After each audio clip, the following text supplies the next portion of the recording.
Outside the RV, you've got tons of cargo space on this particular coach. Nice big cargo bay storages, and also underneath, if you look, it goes all the way through to the other side. Okay, including, if you come over here, this is probably one of the largest compartments you'll ever see because of the space up above the cargo bay. It goes all the way to the other side. I've had people bring 6-foot folding tables to put up there, golf clubs, all sorts of stuff to go up there. Got one more storage bay. The chairs come with the rental. You got some zero gravity chairs as well as some camping chairs. Please feel free to use them as much as you want. We do try to keep the doors locked as much as practical. If you want the fresh water tank filled up, just let me know. I do try to keep it as empty as possible. Right now it's about to go out on a rental, so I've started filling it up. But you do want to keep it as low as possible. So if you do want me to fill it up, just let me know and I can do that for you.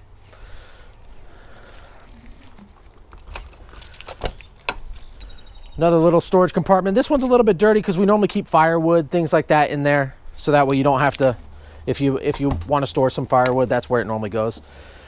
This is a 22.5 gallon propane tank.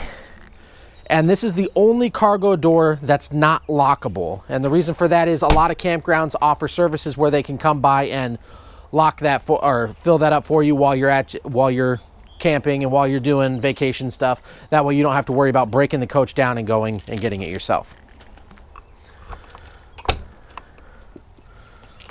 Some more storage areas in here. And then we'll head to the other side. All right, now that we're on the other side, this is where I keep all the sewer related items. This coach has 2 sets of black tanks and 2 sets of gray tanks. So you want to make sure that you empty both of them. We'll go over how to do that here in just a little bit. But this is the first spot where they're at. The next door is your generator. You shouldn't really have to get in here, but if you do, there'll be a troubleshooting guide on what happens if, and that will, in there, it'll go into a little bit more in depth on some of the idiosyncrasies with the generator. This little storage compartment is where the power cable, as well as a coax cable for cable TV, if the campground does have some, that's where all that stuff is located.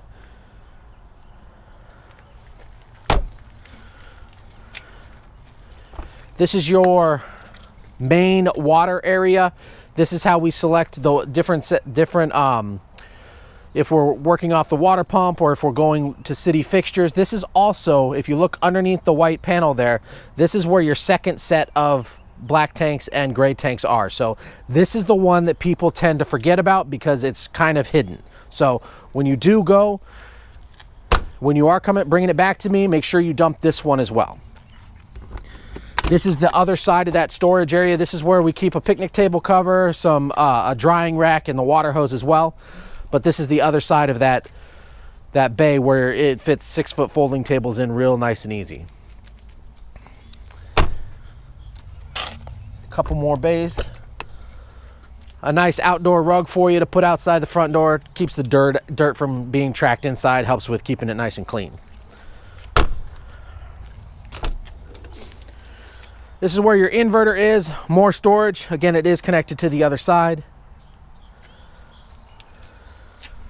And then the last cargo bay, there's not storage, but this is where your battery compartment is. Again, we'll come back to this during the troubleshooting guide if you have any issues related to a couple things with the leveling system. But this is where your batteries are and the hydraulic system for the leveling.